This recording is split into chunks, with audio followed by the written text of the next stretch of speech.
everybody. How you doing? Good to see you here. We're here for a very serious discussion tonight about humor in science fiction and fantasy. Thank you all so much for being here. I appreciate you. Let's start with JDL Roselle, also known as Josiah.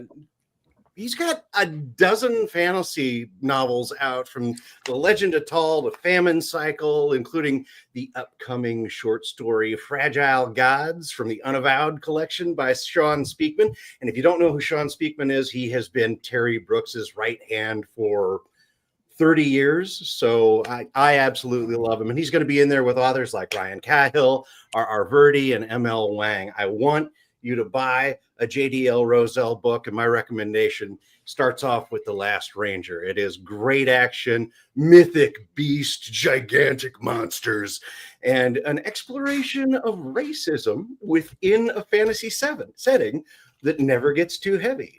Josiah, thank you very much for being here. Hey, thanks for having me. Andrew D. Meredith, 7 books he's outpacing. Thrice, he's got the very, very, very cozy, quaint creatures, novels of the Caladian cycle. My recommendation for Andrew D. Meredith is Deathless Beast. I want you to go out and get Deathless Beast right now, because it's got the best paladins in the business. It is epic, and it is a ton of fun. And as it says on his subtitle, not funny. Andrew, thank you very much for being here. Thanks for having me on, Andy. And finally, JCM Byrne. Joe's the author of 6 books, 5 in the Hybrid Helix series, with a 6th one coming out in about 6 minutes. He uses humor constantly in his book, and Joe is also my personal life friend. I would recommend that you go and buy Wistful Ascending right now. It is hilarious. It is a ton of fun. It's got space superheroes, and more important than anything, space bears. So thank you all very much. Go and get those books right now. Good night. Who are you? Oh, I'm just some moron with 2 books. I don't even count. So we're talking about SFF, fantasy, science fiction, and humor. And I just really wanted an excuse to talk to these guys. So I kind of made it up as an excuse. And I just wanted to start off with something, guys. Like, what was the last thing that you read in a science fiction fantasy book that actually made you laugh? You're supposed to prepare us with these questions. I needed to think about this before. What made me laugh? I probably should have set you up. Actually, I can go ahead and kick you off. I like Andy Weir a lot because he's got that kind of light tone mixed in with some seriously difficult things going on, and you never lose sight of the fact that you're in a serious story, despite the fact that he's using humor to get you through it. But most recently, Dungeon Crawler Carl. And my favorite quote out of Dungeon Crawler Carl recently was, enthusiastic double gonorrhea. Trust me on this. You do not want enthusiastic double gonorrhea. Apathetic double gonorrhea. Apathetic double gonorrhea is fine, but the enthusiastic stuff, that'll kill you. Right. Joe, what was something that you've read recently that actually made you laugh? You don't have to get the actual quote, but was there a book you've been reading? Yeah, because I just revised my own 2nd book, and I thought it was hilarious. And there were jokes in there that I forgot writing because it was like 2.5 years ago, and I really haven't read it since.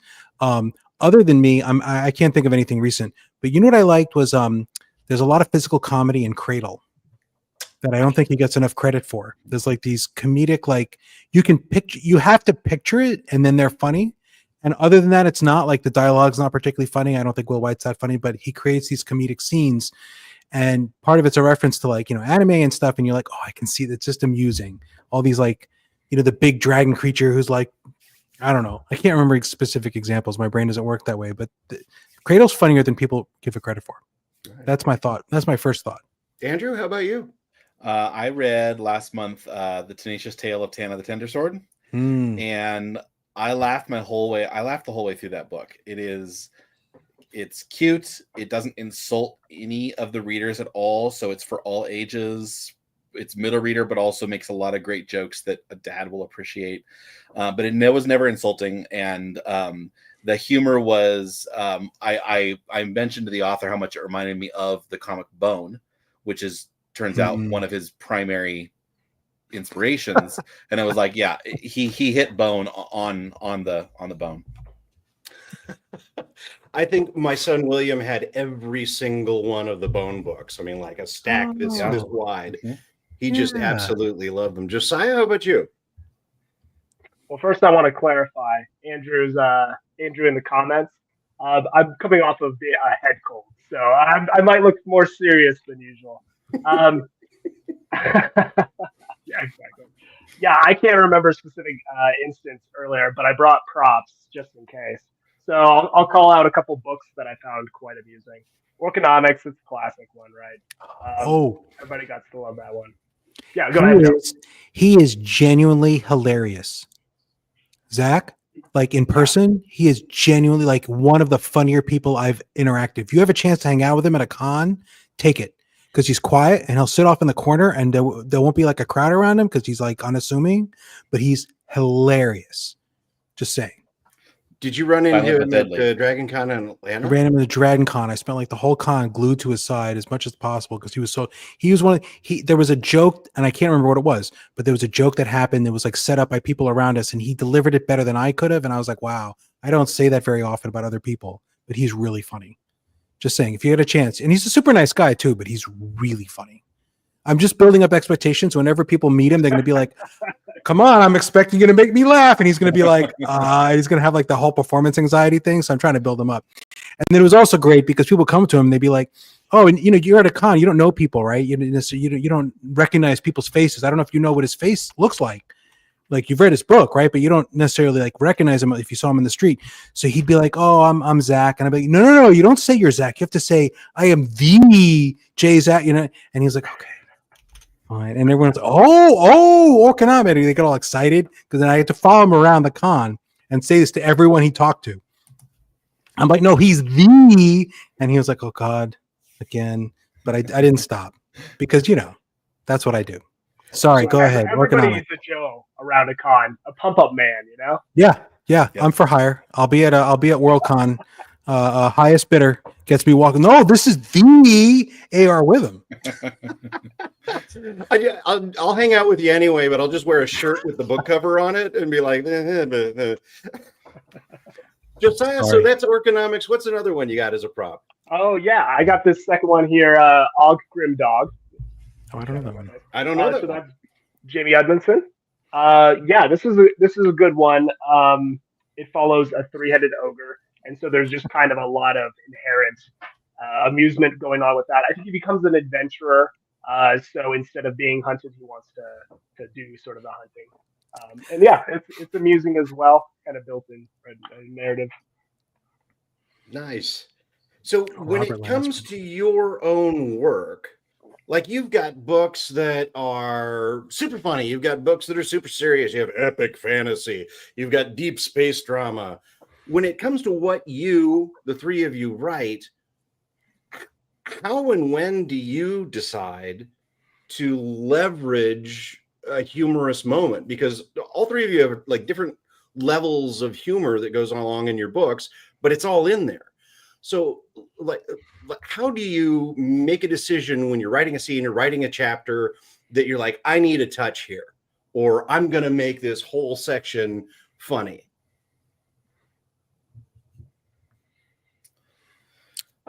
Adding levity to a scene that is already tense is always a good place to provide the laugh. And I try to go for that. I was watching an interview that the other day, I forget who it was with, but it spoke right to that when you're writing like horror or something really, really intense, really emotional impact, if you don't have any humor, people will laugh at the worst times because it's what we do as humans. Like in order to you hang somebody and it's violent, you get somebody laughing because you have to do something to get rid of the tension. But if you give them a laugh beforehand, it releases the tension enough so that it will have more of a heavy impact when the actual drama hits. So doing things like that is, for me, is helpful. I mean, I never seek the joke. The jokes usually just come and off. You make an offhand remark that I think is funny, so it's an inside joke to myself. And if it lands as a joke, even better, as opposed to trying to drop a dad joke in. Like I know of an author I won't name who does tons of dad jokes, and they're really bad. Like they're really bad, even for me who loves a dad joke. And it's like, I'm right here, painful. man. You are. I'm like literally above you on the screen. I'm right here, man. How about you, Joe? So I try to put like, well, I basically, the way I do the humor is my main character thinks he's funny. So I just have humor like constantly, like he's constantly quipping. And then the trick is when you want a punchy moment, if he's constantly quipping and then he stops quipping a couple times per book, once or twice a book, something serious, and he's really pissed and he's really letting go, and the quips stop, and it's like that's when the shit's going down. And then you can create it's the contrast, because if he was quipping all the time, even when things are very serious, right, then you wouldn't take it that serious. But if you have a couple moments where finally like I'm not joking anymore now, and then you get these sort of I take it from movies a lot. There's the films where like the main character like is like sort of this unassuming person, and they're kind of getting pushed around, and they don't really respond. They don't really fight back. And then all of a sudden something's gone. It's too much. And they look, and then the screen goes slow-mo, and they respond and they fight back. And then or John Wick, where that's only the first 8 minutes are them getting beaten up. And then they go John Wick for the rest of the movie. But you get that punch, and you can punch it up by taking the humor out. So if it's always there and then you hold back but you can't do it too much, right? Because then you can, or you can, but then you have a grim book, which is fine. That's just a different thing, right?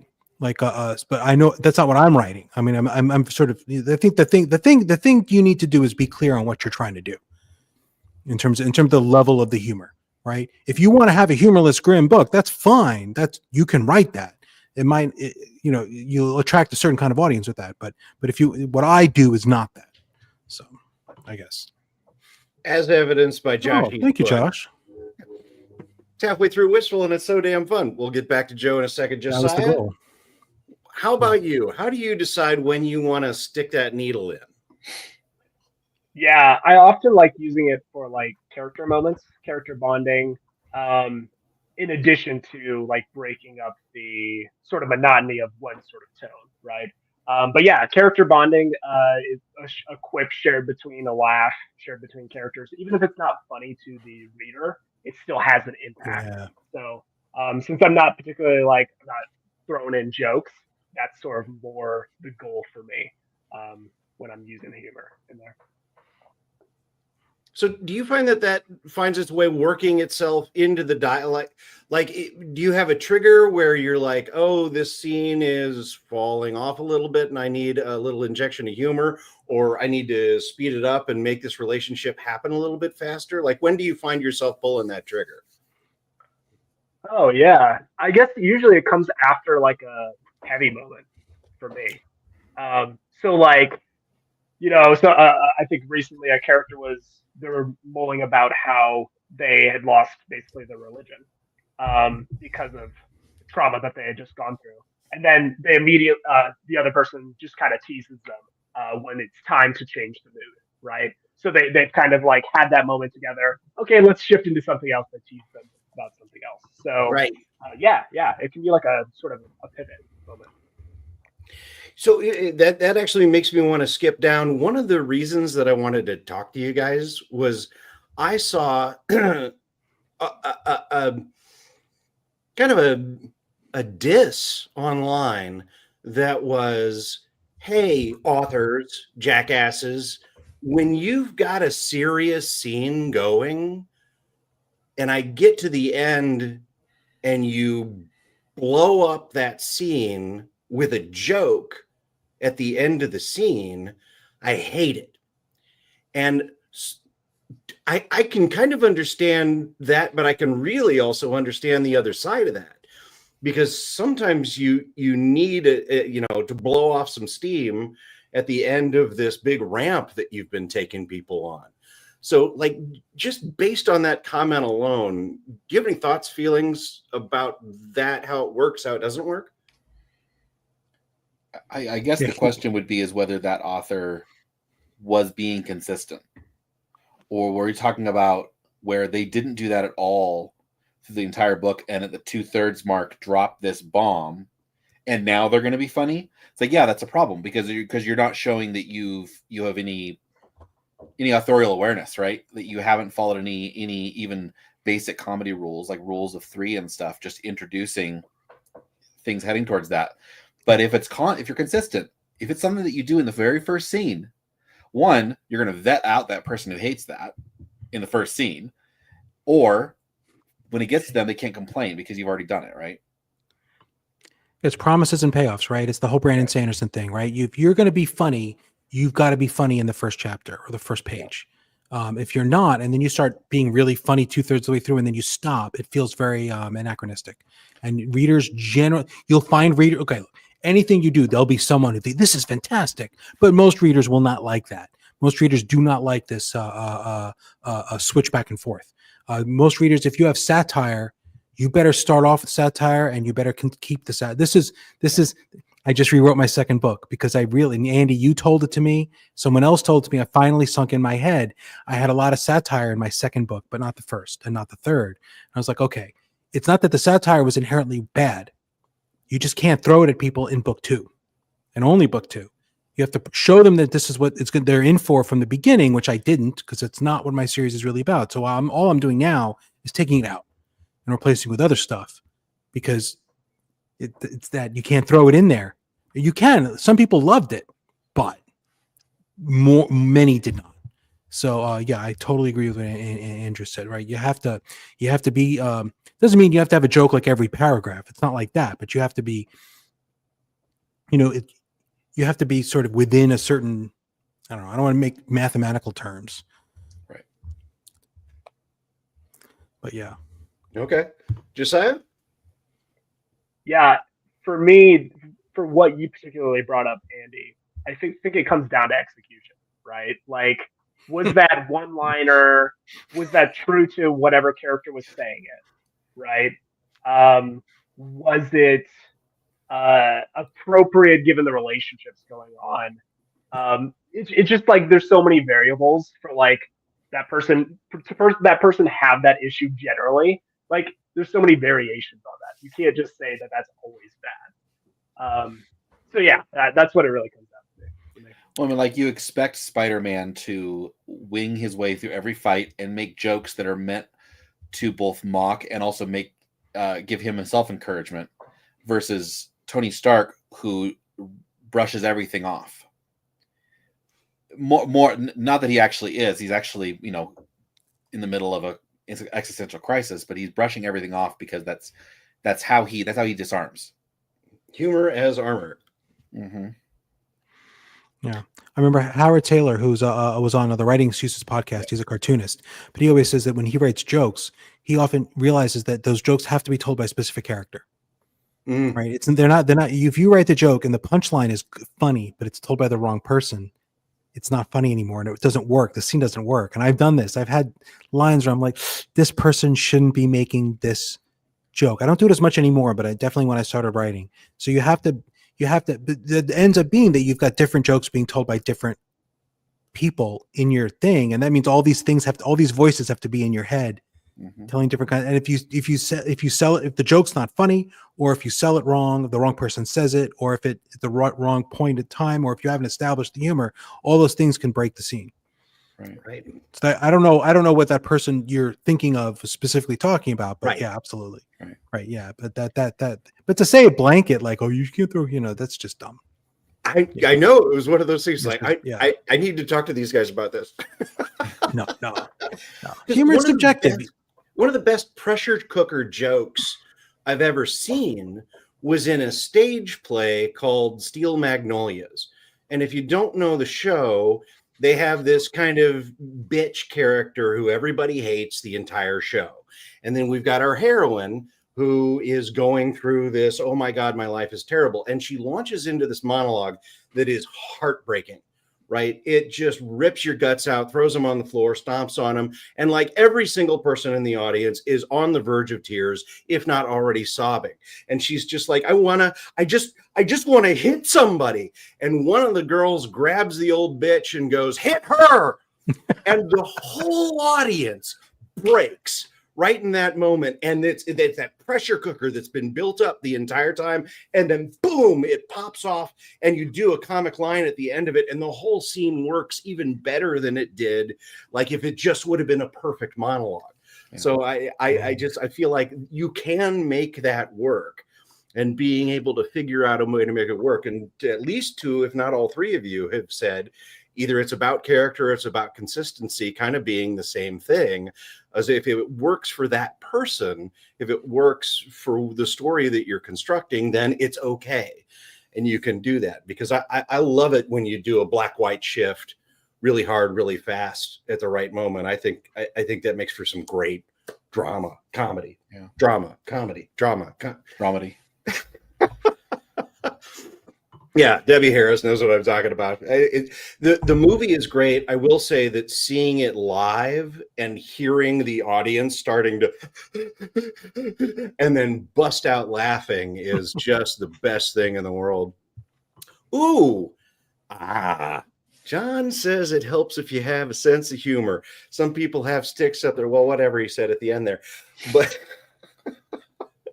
like, do you, as an artist, do you know absolutely, like, how do you get to the point where you know, yeah, I'm okay to do it? Because one of the questions I wanted to ask was about bravery. Let's combine the two of them together.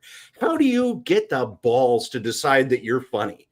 Like, you know, it's a big risk to put a joke in the middle of this thing that you're writing that may or may not be serious. Or, you know, Joe, how do you put together an entire book and you go, yeah, I'm funny enough to cover 300 pages? How did you get to that point of confidence, and not just confidence, because sometimes people are confident without root, but how did you get to the point where you had faith in what you were able to do if you wanted to be funny? I feel like Joe has an answer. He's cackling. I don't have a good answer. I've got the you know, I don't have a imposter syndrome, right? I'm just an arrogant prick. I've got the confidence of a mediocre white man. I don't know what else it's just like, you know, when I was little, my mom told me, everyone told me I was funny, so I believed it. You know, I don't think it's I don't know that it, like, you know, and generally speaking, like and you convince yourself of it, and you get into this mindset where, like, I'm a funny person. When you think you're funny, you tell more jokes, and then more of them are going to land because you're just telling more statistically, unless you're really not funny, like unless you don't have the ability to tell a good joke, which some people just don't, right? John's not wrong, like in the comments, right? Some people just aren't funny. I'm sorry. They can try all they want. They just, and I don't know what to tell them, right? There are people who just are not funny. Right. I don't want to bring up names, but I have one in mind. Just not funny. Tells jokes all the time. They're just, none of them are funny. But if you, you're probably thinking of the same author. No, I'm thinking of a relative of mine who you don't know. I was, but like, and some authors, right, aren't. But like, you know, once you get into the mindset of you think of yourself as being funny, and then you you tell more jokes, and you get more laughs, and you get more positive response, and you develop the skill because you're doing it a lot, and then it feeds on itself. Yeah. And then I'm you know, and then if you do that for 20 or 30 years, eventually you're either funny or you're really convinced yourself you are, and you're totally fine putting it in on the page. Okay. I don't know if there's a better sometimes the conviction that you are, and that you just straight up deliver it even when it's not funny, that consistency is going to have something. It's gonna hit an audience. Might not be the one you think it was gonna hit, but you can see when you can get people in a place where they think they're funnier, but they're not. Just get them really drunk. Right. Usually they will believe they are funnier, but they're usually not. There might be exceptions, but generally speaking, so if you want to see the opposite, right? And you know, there's types of humors for everybody. What was, I can't think of his last name, but Andy, the awkward comedian. Kaufman. Yes. Andy Kaufman. Do I find him funny? No. Do you laugh because of how awkward it is? 100%. And he delivers. And I think that's funnier than early Steve Martin stuff. But then, and I think Steve Martin's a fantastic example. I do not think he was funny at all in the 70s. Like, I just cringe when I watch his old stand-up. But when you watch his whole career, all the way through the 80s and 90s, and suddenly he becomes a really good actor, like Father of the Bride, which is some of the best writing the 90s has ever seen. The 90s comedy did not have a lot of good writing either. Then there's Father of the Bride, and you get these great pieces of comedy. And now he's a guy who plays banjo, and he's happy to just do that. And he's still funny because he has learned. And, you know, there's a difference between being funny and learning funny. And Steve Martin is an example who wanted to be funny so bad that he learned it really well and mixed it with his acting to the point that he's a master. But I think it took him more. I think it took him more time than people probably think. My opinion. Josiah? Yeah, so I mean, I come at this from a different angle because I don't think of myself as inherently funny. I can do like contextual humor, and that's like as much as like I can't deliver a joke, and I Still funny. Well, right. I mean, so that's I guess for the sense of writing, that's where I approach it from. So all of my humor is basically just in world. None of it is like an inherent joke. It just builds off the context of the character relationships and what's going on. So yeah, I mean that's how I do it, and no joke is really like truly a joke. It's more of a character moment. So that's how I feel like I can get away with it.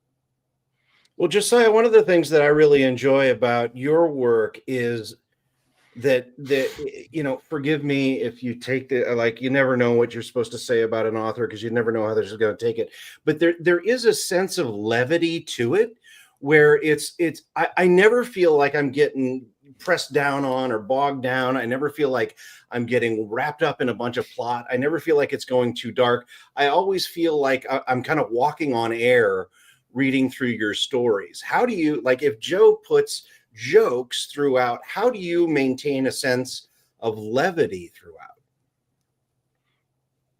Yeah, I mean, I definitely see that for my Legend of Tall series, particularly. That one actually starts off with, I guess, this humorous situation where the main character, who's supposed to be like a heroic sort of figure, is currently a chicken farmer who is bad at it. So he's chasing around a chicken and not catching it. So yeah, I mean, like, how do you maintain levity and not get bogged down? I guess it's like not. I don't know. I don't know. That's kind of a tough one on its face. Somebody else has an answer. I'll think about it.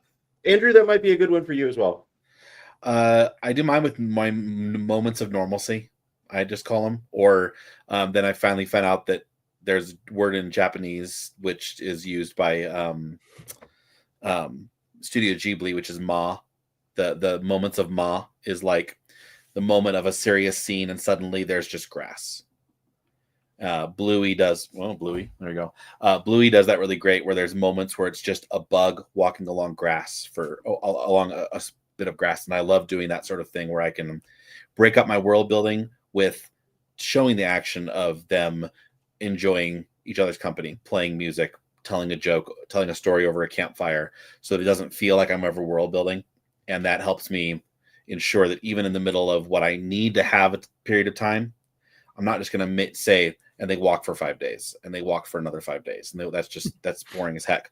But I want to indicate that it's happened. So how do you do that? You do it like you do in cinema, where it's right after the commercial, it's a scene on the road. You know, time has passed and you can drop a little, you know, moment of normalcy joke like you're talking about, Josiah, where you've got just characters just being themselves. And that's where the humor comes.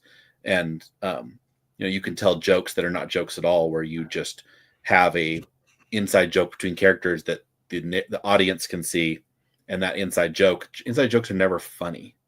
They're just and they are, but I mean, like, most character jokes, most inside jokes are just you relating to your friend from high school, of that thing you did the one time that was hilarious when you were in high school. It's not anymore, but you're still going to call back, and callback is so important.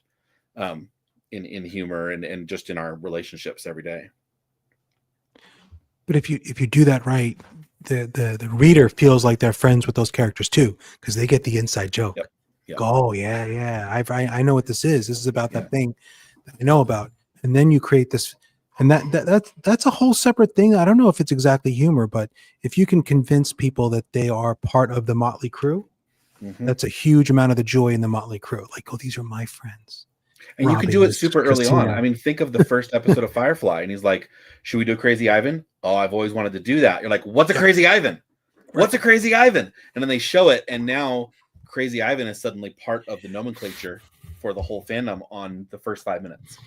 And people are so passionate about that show, Mhm. way beyond reason, partially because they felt like they were part of the crew. Yeah. Because he was good at doing that. Yeah. You know, you felt like you were part of Buffy's Scooby Gang, Yeah. right? I mean, Joss Whedon, for all his flaws, let's not get into that, but he was good at fostering that.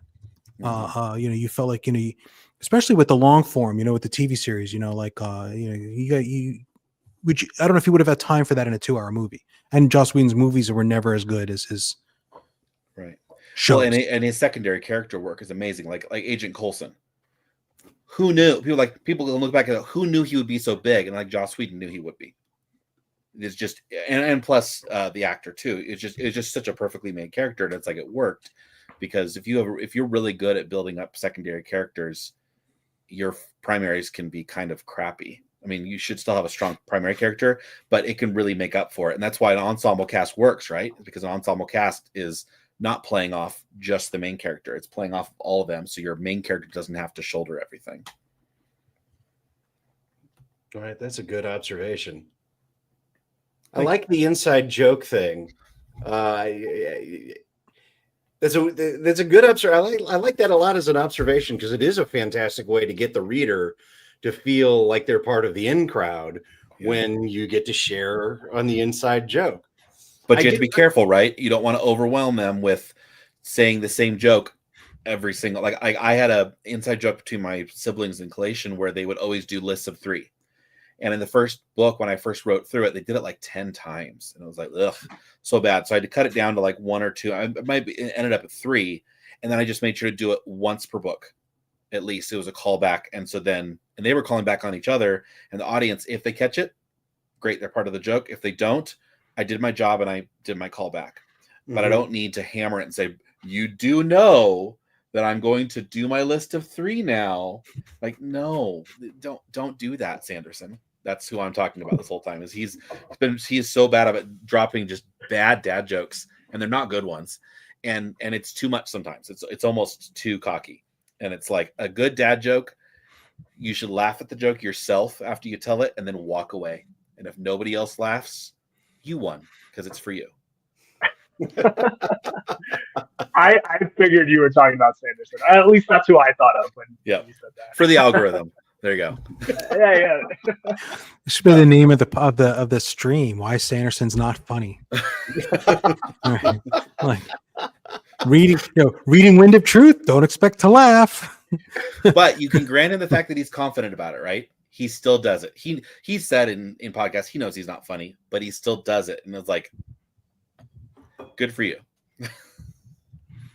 So it kind of comes to what is the place of comedy in science fiction fantasy? And I know this is like a virtually impossible thing to address, but I wanted to throw this out there in that I heard, this is another thing that I saw on Twitter, that was, there is no place for humor in epics fantasy or hard sci-fi.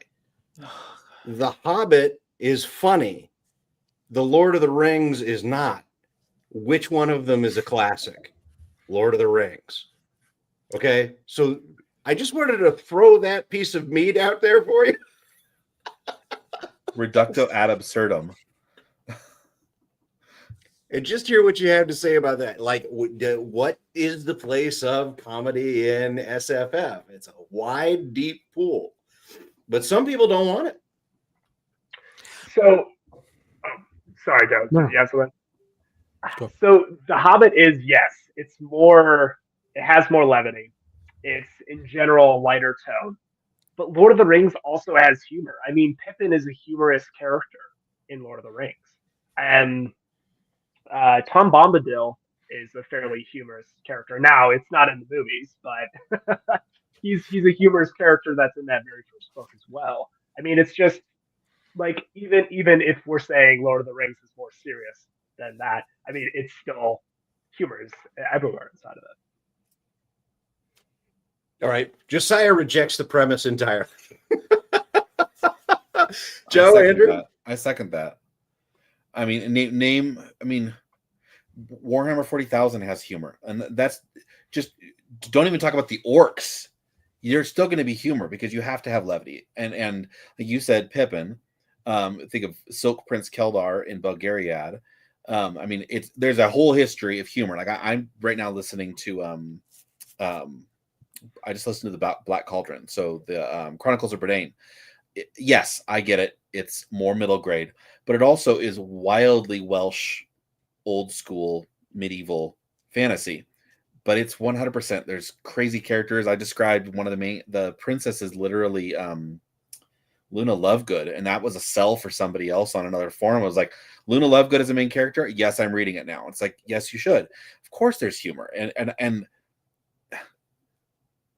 like you said, Joe. I mean, you could argue not having humor in a grimdark, but also you have to have something to break the grim. I don't see how you could argue. Well, I feel sorry for the person who said that because they must have a very shallow and boring life if they can't laugh. But I don't know. What do you think, Joe? That's such a yeah. Look, it's a category mistake, right? Like there's nothing about epic fantasy or grimdark. I mean, Joe Abercrombie, the king of grimdark, is hilarious, right? Like and basically is considered one of the founding authors of grimdark, and but there's grimdark that's not hilarious, and that's fine. None of it's not part of the genre or not part. It's not how humorous it is not a part of the definition of the genre epic fantasy. It's just not, right? There's some of it's very funny, some of it's not. I don't remember a Wheel of Time being particularly funny. I'm trying to remember a Song of Ice and Fire now, and I can't. But Dragon like we Bone know, Chair. but like the old classics of fantasy, I don't remember a ton of humor in like John Carter of Mars or like Conan. I don't think there was a ton of humor in those. Those were like adventure and like a little bit of romance, but not really humor. But then like Jim Butcher is really funny and very deliberately so, and that's like one of the top instances of fantasy of this century, right? In terms of sales and cultural impact. So you can't say it's part of or not part of the genre. It's just a thing. And if there's a reader who's like, I don't like humor in my epic fantasy, it's like, okay. It's like some people don't like a lot of magic in their epic fantasy, and some people don't like epic fantasy that is low in magic, right? Like it's a personal preference, and that's fine. But to say it doesn't belong there is just, it's a category mistake. There's certainly also like, some of it's done better than others. And then there's actual comedy, which is and I think we didn't talk about this, which is that actual comedy is different than a humor in a work. Like Discworld. Yeah. Like Discworld or like Hitchhikers or anything where if you summarize, to me, and you can argue with me if you want, but I mean, I always say that my definition of a comedy is where the description or the plot is funny. Right? You take like a Spider-Man movie, there's a lot of banter in the Spider-Man movie, but the plot is not meant to be funny. Like the storyline, if you just summarize it in like 5 sentences, what happens? It's not supposed to be, you're not supposed to laugh. You might think it's ridiculous because you don't like superheroes, but that's not the joke. Whereas Guardians of the Galaxy is a comedy. I don't know that I would agree with you. Yeah. I don't know that I would agree with you. Which I don't know. I think I wouldn't, but I'd have to rewatch it and like come up with specifics. I think Thor: Love and Thunder was a comedy, and that was where it went wrong because the story was too silly. The story, what the characters actually did, not just what they said, but what they actually did was too over the too unrealistic enough to where it itself was funny. Like Thor's reaction to like when he's like looking dreamily at like Star-Lord, and he's like kind of, I can't remember the exact scene, but like, it was like Thor shouldn't be doing that unless he's a big goofball, which was never really the character. When people are saying funny things in a tight situation, the situation's really tight. That's not a comedy. That's just a funny story. That's my definition. Nice. And then that's a genre thing, right? Because can you have a comedy that's an epic fantasy? I don't think so. Comedy in this sense, like if the actual story is funny, that's not epic anymore. Well, and that's And I one of would the buy things that. one of the reasons that I felt that Abercrombie was so successful is that he would take a situation that was dark and dire and terrible, and then he would have Glokta just saying the most ridiculous, funny, Peter Dinklage style things, where it was just like it brought this levity into it, even amid a torture scene. What you were doing with the dialogue was hilarious. There was funny stuff going on, but it wasn't a comedy. Right. It's my wife. Briefly on camera. So Joe, I'll raise you. You said you can't have a comedy that's an epic fantasy. I think. What about both Gallivant and King Arthur and the Quest for the Holy Grail by Monty Python? I don't think those are epic. Is that an epic fantasy? I would say no, but like there's wizards. It's a fantasy. There's knights. I don't think it's an epic fantasy. I don't think the Knights Who Say Ni fit into an epic fantasy. I would say it's not. I would say if you're really dying for an epic fantasy and you go and you watch one of those movies, you're not going to be satisfied. You might laugh, but these kind of distinctions are always like, there's wiggle room. You can argue with me, but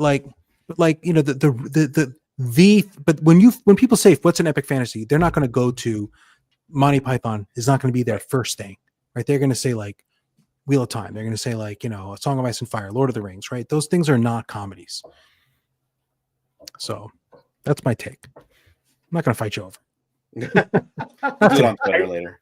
Yeah. I do think Love and Thunder is an interesting example, like how it fits within the Marvel universe, right? Because a lot of people didn't like it. I actually liked it better because I generally don't like Marvel.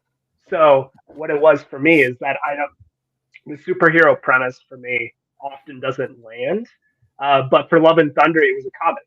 So I was like, oh, this is absurd. This matches the level of absurdity that I'm kind of expecting. So therefore, I enjoyed it more than other movies in the Marvel universe. So, but to your point, it broke from the Marvel tradition, and therefore it didn't really work with the core audience because its whole goal was to make you laugh rather than to have a superhero story, right? So, like when we're talking like, is it epic fantasy? Is it humor? What's the end goal? Is it like an absurdist concept, or is it to have this epic journey? I mean, I think you can have elements of both, but like probably you need one core goal for it to be one or the other. Yeah. I like that. I was thinking about a couple of different books that fit into that, where you get you kind of your Terry Pratchett, like Dungeon Crawler Carl, Matt Dinniman. Like Matt Dinniman is setting out to write a comedy, right? That is ridiculous and stupid, and the entire premise is dumb, but it winds up being Hitchhiker's Guide to the Galaxy inside a dungeon. So like the goal is a comedy. What I think makes Dungeon Crawler Carl work better than it should is that you have this guy who's writing a comedy that periodically hits you with these moments of pathos that are like these really genuinely tragic moments, and he lets them sit. And it's kind of the reverse of what we were talking about, where it's like, okay, you take in a comic moment to kind of relieve the pressure or kind of bring the scene or let the characters associate with each other. And in this one, it's just like, hey, you know what? I'm going to tell you a fully rounded story. And to me, that's part of what makes it great. And I'm not saying a book has to include both, but I feel like it gives you a more rounded experience. Part of the trick is finding people that can do both well, right? And that's a ridiculous tightrope to walk. You get like Douglas Adams can be ridiculous all day long, and I will fall over in my chair laughing.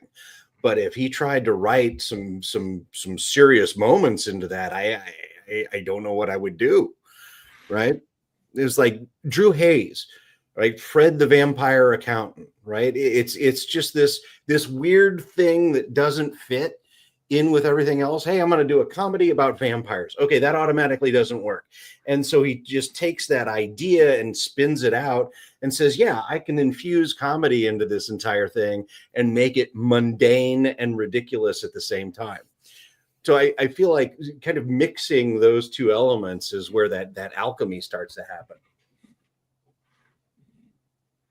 We're going to attract different audiences, right? If you can do both, you can get a wider swath of people. If you're just writing a straight up comedy, you will find that there's an audience for that, but it's probably not as large, and that's one of the hard things about marketing, right? If you write something very funny and people they talk about how funny it is, sometimes readers are like, oh, it's a comedy. It's not really, right? Sometimes, and sometimes it is. I feel like that happened with The Crew a lot. Samir's book, The Crew. People talked about how funny it was, and I think people assumed it was just a comedy, and I'm like, it kind of wasn't. Like, it was. Anyway, I liked it. I mean, I'm not saying anything negative. It was very funny, but it had some serious stuff going on too. Yeah, I don't know. It's like, let's talk about God dust as a parallel for cocaine. Let's go. Now you got characters who are addicted. Okay, great. Let's keep on playing this string out. Have you ever had so humor is weird, right? When you write a scene that's dramatic, you know that you got it or you missed it and it needs a little help. Like, when it gets there. Do you find the same thing is true of humorous moments? Have you ever had an editor or a beta reader, an alpha reader come back to you and say, this joke doesn't work? Or have you ever been helped kind of over the top of the wall by having a second pair of eyes on it? So my wife reads all of my stuff. She's my first reader, and she's brutal. I mean, she'll tell me if something's not working. That's a good wife. So yeah, that's what I get. So does she come to you and say, hey, this doesn't work? And like, does she get down to the line level where it's just like this doesn't play at all? Oh yeah, 100%. And at first I was not, like, the first novels I was writing, I was like, I'm not very good at taking feedback, right? So, but now I'm just like, oh yeah, you're right, of course. And usually about 90% of the time I agree with her. So, yeah, she'll just tell me straight. Joe, Andrew? I try to work on a couple projects at the same time, and so then I can separate myself from a project for long enough that when I finally come back to it, I have fresh eyes. And if I laugh out loud at a joke that I told, because I'm enjoying the book as a reader, not as a writer, I know I've hit something. It's usually some intrusive thought that's been written out loud, basically, where the person finally, put somebody else in their place, and I just have man, that was a great zinger. But those are the ones that will actually hit me out loud, because I can't believe he said that. It was great. But it wouldn't work if I'm writing it. Oh, that's funny when I write it, or oh, that's kind of a dumb joke, it's not going to land. And then later I come back and I read it and I laugh out loud. Then I did something, like I somehow played it off. And I don't know. I don't know how I do it. I just, waltz your way through and hope it works. But also, if you don't laugh, I have to decide, was that intentionally a joke? If I did not laugh at it, then it wasn't funny. I should at least laugh. At least I should laugh at my own jokes. And if I can't even do that, then I'm not going to go looking for somebody else, trying to force somebody else to laugh at it. Right. Yeah, going in there and killing your babies afterwards is muy importante. Yeah, that's the hardest part, right? When you tell a joke that's funny, so you love it, but then you've got to cut it because it doesn't really fit the scene. So this happens to me sometimes, where a character is like, he should be. When you're down, you don't necessarily stop joking, but you make different kinds of jokes, maybe self-deprecating ones. That's fine, but you can't tell.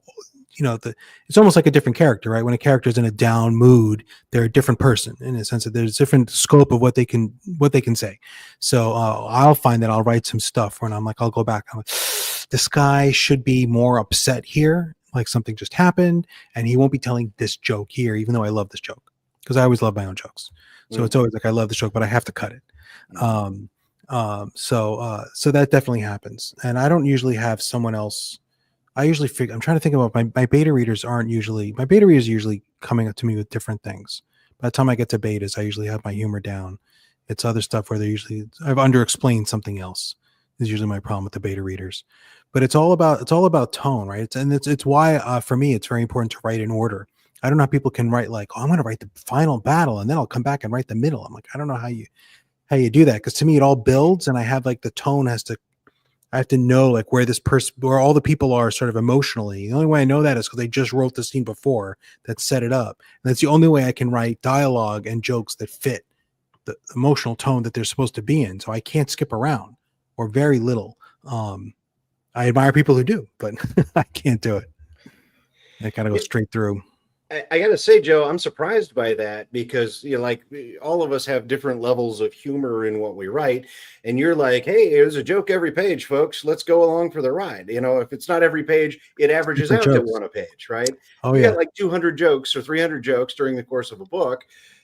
You don't find yourself stumbling and tripping over some of them and going, oh, this is like a 30% joke. I need to get rid of this and swap it out for something else. No, because I have secrets. I'll hang a lantern on it if it's not funny. I'll have the character tell a joke that's terrible, and everyone will go, "That was a terrible joke," and he'll say, "I know, but I needed to say something to break the tension in the room." And all of a sudden, you've got like a character development moment because the person seems like very self-aware, and everyone else understands what they were trying to do, and the reader knows that, and it's funnier that way. Hanging a lantern on things I do it constantly. It's my favorite trick. That's normal life, though, right? Yeah. That's how we exist when we're going out to the bar. That one dude who won't shut up and keeps telling the jokes, but then he tells the real good one. Yeah. You regret not having him around. So that's usually what I'll do. I'm giving away all my secrets. That's my secret. That's I had one. Just give it. Yeah. So if a joke doesn't work, tell the audience that the joke doesn't work, and then it's funny. And then everyone else can make fun of the person for having told this terrible joke. And then all of a sudden you've got this amusing interaction, and this person is like, you can see how close they are with their friends, that they're all trusting each other to have this interaction and be put down, but not be offended by it. And you get character development. And if the other characters are putting them down for saying the unfunny thing and they're clever about it, then you get jokes out of that. Mm-hmm. So it's like a win-win scenario if you do it right. But you gotta commit to the bit. Right. But I always commit to the bit. That's my for better or for worse. Yeah. So for mine, it always feels like to me, humor feels like shorthand for a relationship, right? If you get two people that are kind of laughing and making each other, joking around and screwing around, you kind of immediately bypass the first 3 years of the relationship and say, oh, these two people really like each other because they're screwing around. Well, like Jack and Rooker and Rooker Flynn, right? That's how they feel so bonded, even though you might read Rooker Flynn like a long time after you read Blackjack, and but whatever, but they're immediately, you sense that connection between them because of the way they interact. Yeah. Their banter. Yeah. And like to me, the best example of that of all time was, and I'm sorry to go all the way back to the 1960s, but God bless William Goldman for not writing two of my favorite movies of all time, Butch Cassidy and the Sundance Kid and Princess Bride. That dialogue between Butch and Sundance from Jump Street was perfect, because the whole relationship existed before you ever got there, and you're just jumping on the horse with them, and you're going along, and it's like you just assume that these two guys are perfect together always. And the same thing with Princess Bride. Every single piece of that dialogue is perfect, right? Even the stuff Billy Crystal is improving, every single bit of it works beautifully, and it's all about relationships 100% of the way through. Danny and Rusty in Ocean's 11. Sorry, what? Danny and Rusty in Ocean's 11. Great example. Yeah. Great movie. Well, that movie is loads and loads of dialogue, and that Clooney Pitt relationship from the moment he walks out of prison. Butch Cassidy and Sundance Kid. Right. It's like they've already been talking for an hour and a half before they got together. And every character in that whole movie has a relationship with another one that they share individually. Yeah, I watch that movie 2 or 3 times a year, and every time is like watching it for the first time. Like there's always new things to pull out of that movie, and things you didn't notice the other 100 times you watched it. Yeah, I had to go through it like on slow and write down all the terminology for what is a grease man, what is we need a Jethro, a grease man, a this, a that, and it's like part of what's great about that is nobody in the audience has any idea what they're talking about, but you assume they do. It's like the world building is so heavy. Yeah, it's like yeah, we need a grease man. Yeah, it's good. I got a question. I'm totally off book, but I got a question for when you're developing relationships that have humor as a part of them. I don't know. The question is something along the lines of, how do you know which relationships you want to build that way, and how do you know when it fits in the story? And I hate those questions for authors because it's like, how do you come up with those names? It's like, I don't know how to answer that question. But do you have a good example of character or characters that you've used in a story that have a relationship that contains humor between the two of them that you really love?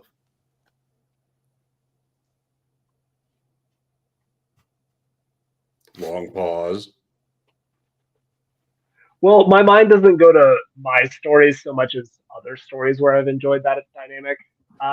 So their names are escaping me, but Michael J. Sullivan's kind of pair that he has, it's like Royce and have you guys read these books? Yeah. The Riera. Royce and what's his name? Anyway. I can't think of it. It'll so pop up they in have a minute. great dynamic, right? It's kind of Royce and Hadrian. Yeah. Adrian, yeah. And usually, and often those dynamics, and this is usually what I opt for too, is one of them is more serious, and then one is the jokester, and always kind of keeping the joke going. So that's how I kind of usually approach those kind of relations. Yeah, thanks, you. We got there, Daniel. So yeah, that's how I usually approach it. One person is always going to keep the joke going, no matter the situation. Joe, Andrew? I think establishing who's your straight man and who's your bit is important. In Quaint Creatures, in one of the first few chapters, I introduce an undead lich who rolls in to the shop, and you think, oh, what happened? Who is this? And then they start hugging it out. He and the giant. It turns out that he was his old undead health teacher in university, and that's just the start of it. But then when I then take him on the street and he's riding a golden chariot through town with undead horses that float above the ground because it's good cred in the afterlife. It's good street cred in the afterlife. I've established that this is an ostentatious lich who likes things nice, and it's not overtly funny, but it's funny to me, and it was a good joke. And they go for a ride while they chat, and so it's very, very Oceans again, but very. I established that my main character is a straight man, and so I can play him off as the straight man through the whole piece, and bring in weird characters who are either one-off or have their bit that they'll just carry all the way through. That I can play him, use him to let them play off of, because every character can be slightly two-dimensional in their bit, like in any sitcom. It's mostly two-dimensional characters, and then your straight man, your Frasier, Raymond, they still have their lines and quips, but they're the straight man. Their job is to be a sounding board for all the two-dimensional characters to bounce off of them so that everything's funny all the time. Nice. Joe? I'm trying to think about this. I try to do. Well, while you're thinking, I'll answer Bex's question. Bex, we'll get some more Tams made for Christmas. I'll put together a tatted Tam and we'll send one out to you. A tatted Tam. There we go. The relationships where I don't have a ton of humor is usually with the romantic ones. I feel like because a lot of my humor is like a little biting, like a lot of like, insults, right? And I feel like Good humor. when you're in an intimate relationship, you don't want as much of that from your intimate partner, right? You don't want to be insulted quite as much. Whereas your friend can really dig, and like cut you down when you need cutting down. But maybe the person that you're, dating, you don't want that quite as much. Maybe a little bit less of that. So that's one place where I'll definitely tone it down or pull it back, and then yeah, it's a lot of the background characters. They're going to be one note, like what Andy was saying, and then they'll tell a certain kind of joke, and that's going to be it. My bears are for the most part pretty much. They have their shtick, and they stick to it. Well, the bears are in there because if you don't bring them back every book, the audience will dismantle you, right? That is 100% accurate. I don't really know how that happened. Bear on the cover of book 6. Hank is prominently on the cover. They're in the background. Yeah. I'm gonna sell oodles of these, or not. I don't know. Probably not. The accidentally famous bears. Yeah. We're at 9:00, and I don't want to take up too much of your time, but I do want to ask you guys something, just like writer to writer. What are you working on right now? What are you enjoying about it, and what is making you rip your hair out? Just like it helps to share.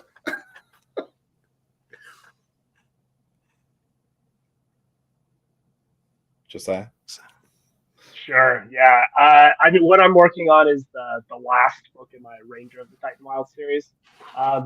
Very unfunny stuff happening at the moment. Our main character is not having a good time, and there is very little. She's using maybe the tiniest bit of humor to make better a very bad situation. But imprisonment, stuff like that. So yeah, that's what I'm working on. Are you? Is book 4 on Kickstarter? Oh yeah, so book 4. So I'm working on book 5 because that'll be the last one. Book 4 is actually mostly done. I've written it, edited it. Now it just needs to go through the kind of polished stuff. So yeah, the book 4 is Kickstarter is in pre-launch, but it's not launched yet. It'll be in January. Does the Kickstarter stuff make you tear your hair out? Because I've never even sniffed it, and it just seems like I would die before I managed to do a Kickstarter that worked. It's so much work, as Andrew was just saying. Oh wait, Andrew. Yeah, it's a lot of work. All those graphics, all of like the fulfillment, especially on the back end, is a lot. But I mean, it's a lot of fun too, because like you get way more direct interaction with the readers. Like I'm actually sending these things to the readers, so that part is a lot of fun. Right. And what are you writing right now that's giving you joy? Oh well, I mean, it gives me joy to put her through all this misery. So it's still that fun. Seriously, the world building part of what I'm doing right now is fun for me. I don't know if other people will find it interesting, but it's fun to like build out where she is currently, and then figure out how to get her out of it, because I've kind of ridden myself into a corner. So, or painted myself into a corner. Yeah. Nice, Andrew. What's making you happy? What's making you sad? Well, what's making me sad is I'm trying to spray paint a whole bunch of books that I've got to ship out this week. So yeah. You had a Kickstarter that just ended like 3 months ago. Yeah, in August, and then things took longer. I'll tell you, never lay out 4 books at the same time. Oh God. In the time that you would normally lay out one. It's a really stupid idea. Don't do it. I do not recommend. But this seems like prima facie advice. I mean, well, like I released book 4 with new art, and then did brand new art for all of them, and then decided to go ahead and hand lay out instead of using a template. So it was lots of just, I fix one thing, so you got to fix all 3. Fix one thing, got to fix all 4. Fix one thing. So it's just slowly, and then once it was all done, it was like great, but now I got to deliver all these things. So, but what I'm enjoying right now is, for the first time ever, which is not so much joy as just fun, I guess. I don't know. As I've rewritten the beginning of a book like 4 times now in the last like week and a half. So I've rewritten the same chapter, and it started in different places. And I think, and I'm happy with it now. And now I can move on. So you did the full gut punch on it, where it was like, nope, tear it up, nope. Yeah, tear I mean, up, it nope. wasn't too bad. I mean, I wrote 1,000 words and then said, okay, they'll be started over again because that was way too much world building, too much info dumping. So I rewrote it 2,500 words, and then I realized, no, I need to start here and talk about what just happened. So I'll start again and wrote 2,000, 3,000 words, and then ran it by a couple other authors, and they said, yeah, that works enough. Keep going. So it's like, okay, now I'm online. So, Dude, don't you love? While I write 2 other books, so whatever. Right? Yeah. Oh, I also have these other. I have 2 other books that already have 30,000 words that I got to actually finish. Those I actually owe readers. This is just me because I need something else to do. These got to go. Yeah. I love the fact that, like, it's exactly what you said. I'm having a good time tearing apart my own stuff and making it better. Because this is the thing that everybody who's not an author thinks is the worst, like, part of the job. And to me, it's just like, I hate that first draft. And then when you get the first draft, Josiah just reacted. And Joe is completely the opposite of me. But I like getting the first draft done because I'm like, okay, now I've got a pile of shit. Now I can beat it into submission and make something interesting out of it and put some feathers on it. Josiah, you were nodding your head. Is that a yes for you too? Well, I like the very, very final stage where it's like almost there. And I'm like, oh, I can just smooth this out. And now it actually sounds okay. And I like the first draft a lot too. I really, really like the first draft. That's probably my favorite part because everything is just like, it's all clay. It doesn't need to be all fancy and need to be pretty like that. Yeah, you can just get it out there, and it's really satisfying the word counts and stuff like that. But I hate the editing that you were just talking about. The main bulk of editing. It just drives me nuts. I just want to get there. I just want to get it done. Like Josiah, I love first drafting. I mean, it sucks. Like, you're like, oh, that scene sucked. But I like going back on my first read through and going, oh, I didn't suck so bad. That's kind of cool. And then I hand it off to readers. It comes back and they'll be like, you got to change all these things. Well, actually, I hate that the most. When they come back, here's all the things you have to change. And then you look at it, you're like, wait a minute. And you pull one string and then it kind of just fixes everything that they said wasn't working. And it was like, they're all fretting that it's going to take you hours and hours of work. And I'm like, or I just remove this one scene and the whole thing suddenly falls into place. And like, win. Right? It's like a reverse house of cards where you just pull it up. Yep. Yeah, being lazy, I feel like also always benefits the book. If you can find the laziest solution to solve the problem, it's usually so much better. Especially, and I would say I can see Joe sneering a little bit at that like you need to know that when you already deliver at least to your betas that you're already fairly happy with it, like you're happy with where it's going to be, so that one little lazy fix fixes it. But if you didn't fix all those before then, you could be handing them a piece of hot garbage. It's a huge mistake people make with betas, because no beta reader has infinite patience. They're going to fix a certain number of things. They're going to mention a certain number of things and no more. Right. So if you give them a thing with a whole bunch of typos, they're going to say, you got a bunch of typos and here's a bunch of them. Here's 15 of them. And like, you don't need a beta reader for that. You want the beta reader to tell you, like, this scene, this character arc doesn't work. This scene doesn't work. I don't believe this character's transformation in the third act. Why are they suddenly turning around? I don't understand where did the bears come from? Why are they talking with Russian accents? Right? You got to figure out what's really bothering them.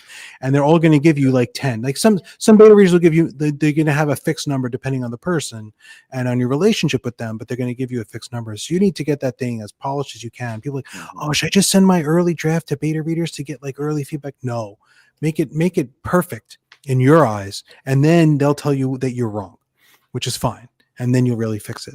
But that's a common mistake that I didn't really think about. And someone was talking to me about it. I was like, oh yeah, don't do that.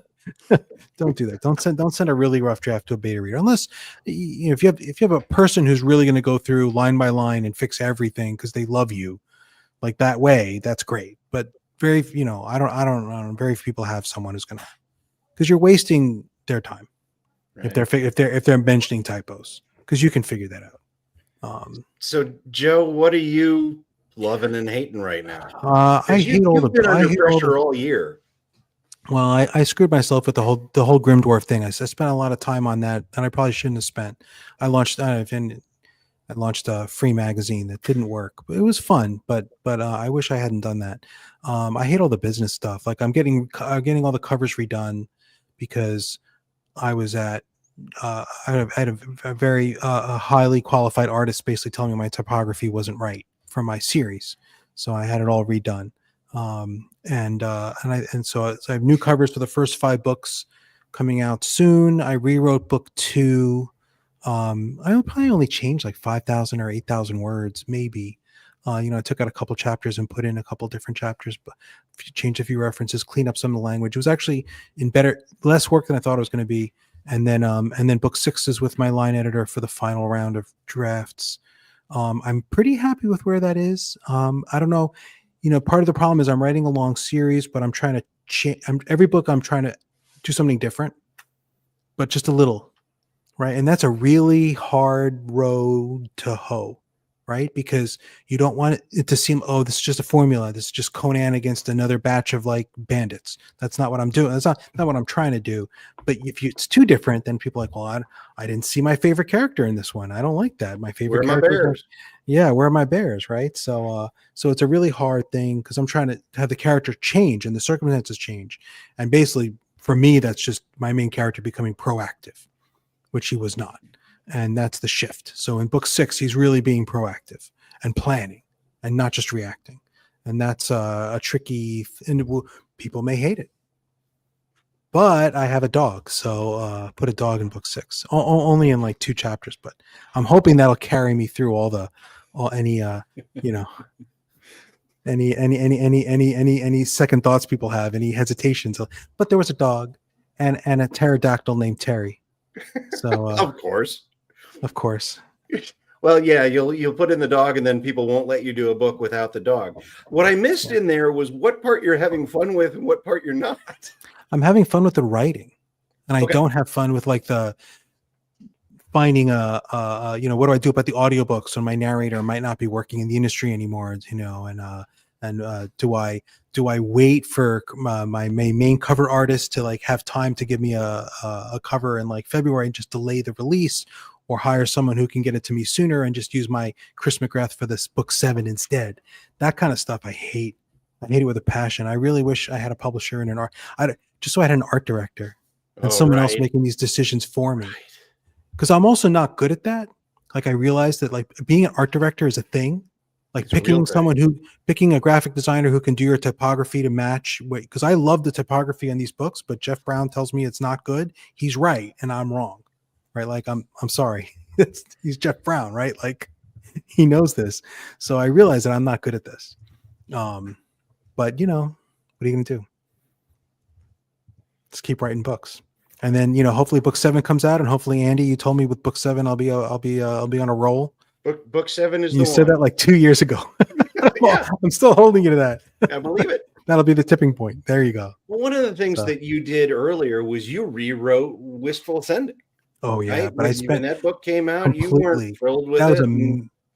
It had some bumps in the wheels, and you were like, "Oh, you know what? I'm an indie writer. I can redo it." And you did. Yeah, And I mean, you're I like, had no training, no editing, no nothing, and then I completely. But that book changed a lot. Like I cut 10,000 words and more, and I rewrote another 10,000 or more. I mean, I really didn't know what I was doing with that book when it first came. But when I wrote it, I was like, I'm just going to publish it to see. Yeah. And the only way I could finish the book was I had a I almost had a note like, I'm going to publish it even if it sucks. That was my mantra, right? So that was enough for me to finish it and get it done. And then I was like, yeah, I'm just going to release it and nothing will happen, but that's fine because I had a job, I wasn't.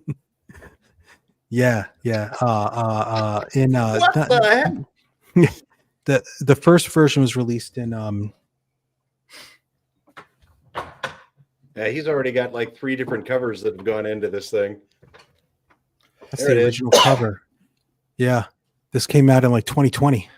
Yep. And then got a new, didn't just get a new cover. This is the text is dramatically different than what you can buy now. So, but that's the beauty of indie, right? Like, Like if I was trying to go trade, I would have sent that. It would have been rejected by a bunch of publishers and never would have gotten off, off the floor. Right. But I'm indie. I can do what I want. If book 2 isn't quite up to snuff, I can just change it. And the next bunch of people who Britton, you got the most current version. So it's one of That's the what he funny was things, worried right? about. I can plan a 20-book series. Like Tor would never, right? Like, Tor no, would they're not never gonna let you do sign that. me for a 20-book series, right? Like that's not going to happen. But I can do it myself. But I feel like you just, walked right into the middle of, and Andrew, you were saying too, is, the worst part about being an indie is that it's all on you. Yeah. Have But also, fun. yeah. You get to be the writer and the art director and the marketer and the this and the that and the that. Andy, Anything that goes Andy, wrong is your fault. What are you enjoying right now? You got to Right. answer too. So what I'm not enjoying right now is all the marketing stuff, like always. What I am enjoying, thanks to Andrew D. Meredith, Andrew set me up on, hey, idiot, here's how you actually do an audiobook at home. And because, everybody knows the story, I would drive into the auto dealership. It would take an hour to get there. I would record 90 minutes of an audiobook, and then I would drive an hour back. And I did that every Tuesday for 25 weeks or 20 weeks. And it was just like, dude, I can't do this again, but I do want audiobooks. So Andrew set me up and, hey, dummy, this is how you do it. This is how you're not going to screw it up. This is, what you do.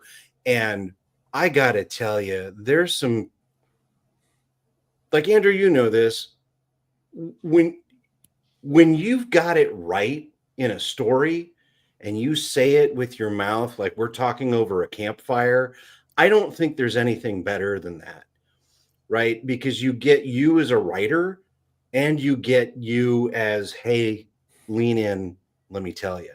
Yeah. And that is just one of the sexiest things ever. And I'm just having so much fun doing it, especially when we get back to the topic, but like where you have comedic moments in dialogue and you actually record it and deliver it in a way where it's funny, because it's funny on page because it's in their head. When it's an audiobook, you have to be funny. And so it takes a couple of times to like find go up at the end of this sentence to to let them know it's okay to laugh. But I'm having a blast doing that right now. So that's my big, I'm having fun with this thing right now. So we should start figuring out how to get a laugh track into some of our audiobooks now too, huh? Oh my God, no. That's like cheating. That's like the reason MASH took out the audio track. It was just like, no, stop. Put some funky bass lines in there. Yeah, right.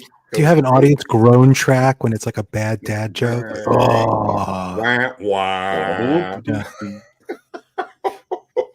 All right. Well, I'm going to shut up and let you guys live your lives. I will do this anytime you want. I just like talking to you guys.